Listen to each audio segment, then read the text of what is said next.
Those of us who've done any amount of study at all on narcissistic personality disorder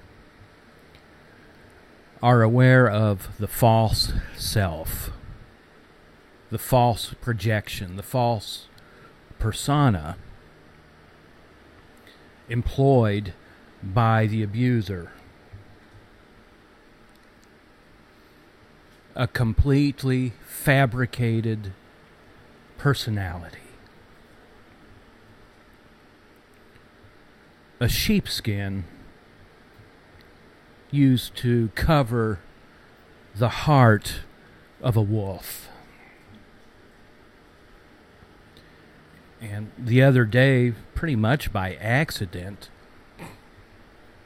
I ran into a verse of Scripture. I discovered a verse of Scripture that describes the false self, the false persona of the wicked.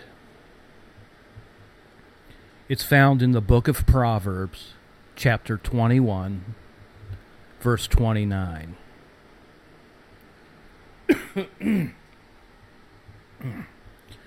A wicked man puts on a bold face. Let me read that again to you. A wicked man, a malignant man or woman, a narcissistic man or woman puts on. It's a put on. Puts on not a meek face, not a timid face, a bold face. Confident. Shameless.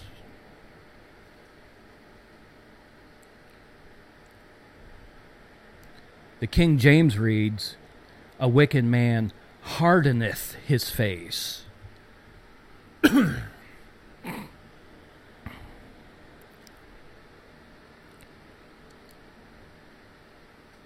It's no wonder that in particular, the covert malignant narcissist is so good at his craft. He projects, on purpose, confidence. His false self is a confident, bold, shameless, fearless self that he is projecting onto you and everyone else around him. And I think it's human nature for all of us to be drawn to confidence. I believe the Apostle Paul wrestled with this in all of his churches because Paul, by his own admission, was a meek, soft-spoken, humble man. And he had to fight these false teachers who infested the churches that he started, these false teachers who came across with boldness and confidence as they promulgated their false doctrine and heresy. And the members of Paul's church began to discard Paul and his teachings and began to follow these confident people.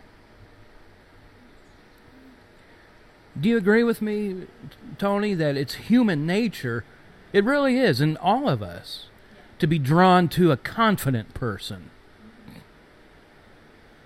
Madison Avenue knows this. I mean, in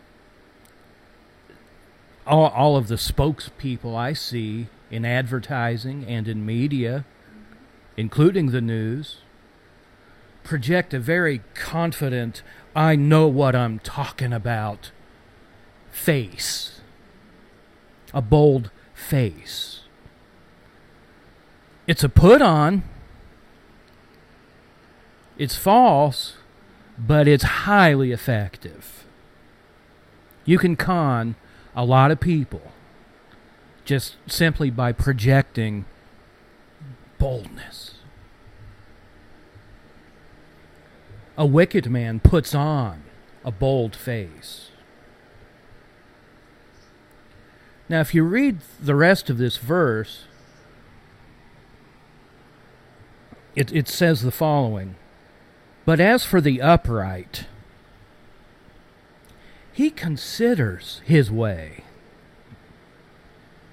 He ponders his way. He directs his way and establishes his way with integrity."